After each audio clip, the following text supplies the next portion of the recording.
Hey guys, I'm here to show you 5 tips and tricks on how to start the curly girl method. The first tip would be to stop using shampoo with sulfates, silicones, or anything that is going to strip your hair of its natural moisture. A lot of shampoos have sodium lauryl sulfate in it. Sodium lauryl sulfate is a sulfate that strips your hair of its natural moisture, and then the moisture from your conditioners that you're putting into your hair doesn't allow your hair to keep that moisture inside. You don't need to be washing your hair every day. You should be washing it every few days. I would say probably 3 or 4 days depending on your hair type. But if you are going to use a shampoo, one of my favorites is the Not Your Mother's Curl Talk shampoo. It is sulfate free. It's not going to strip your hair, but it still gives you that cleansing feeling that everyone enjoys when they shampoo their hair.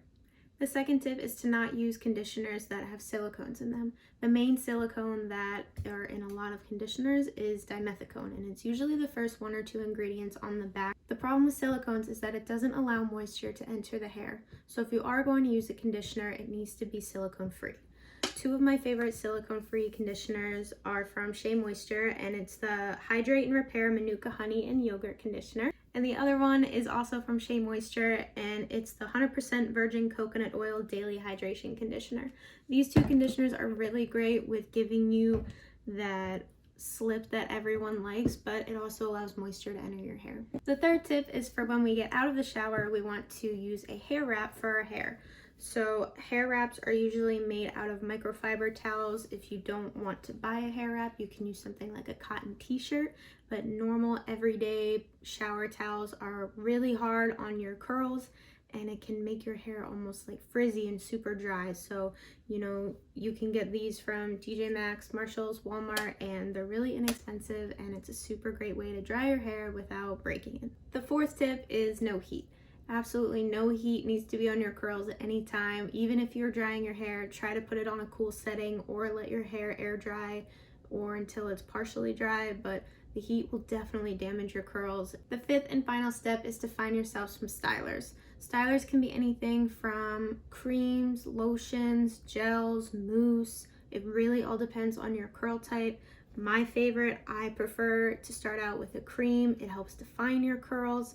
My favorite is the Not Your Mother's Curl Talk Curl Defining Cream. It really just gives my curls that definition that I'm looking for, but not super hard where I get that crunchy feeling. If I'm going to use a gel, it would be from Not Your Mother's, just because I don't like gel that really weighs my hair down. It makes it heavy. So this is just a nice gel to go on top that gives me that hold, but without weighing my hair down. 2 bonus tips for the curly girl method would be masks and leave-in conditioners. Leave-in conditioners can be used right out of the shower if your hair needs that extra moisture. One of my favorites are from Garnier. It's the Curl Nourish Leave-In Treatment Air Dry Buttercream. I do think that this is sulfate silicone free. They just made a completely new Curl Nourish line. I'm really enjoying it. It smells nice. It gives my hair that extra nice moisture that I want out of the shower. Hair masks are for in the shower when you really just want that extra moisture for your curls to help them feel great. One of my favorite hair masks are from Not Your Mother's, the Matcha Green Tea and Wild Apple Blossom Mask. It smells amazing. It's one of my favorites. I'll use this probably once or twice a week. Mask and leave-in conditioners are not necessary, but they definitely help if you're starting out with the curly girl method. I promise you'll see results soon. I think the biggest advice that I can give is to be patient. It takes time. Your hair's trying its best. You're trying your best. But yeah, those are my 5 tips and tricks to start the curly girl method.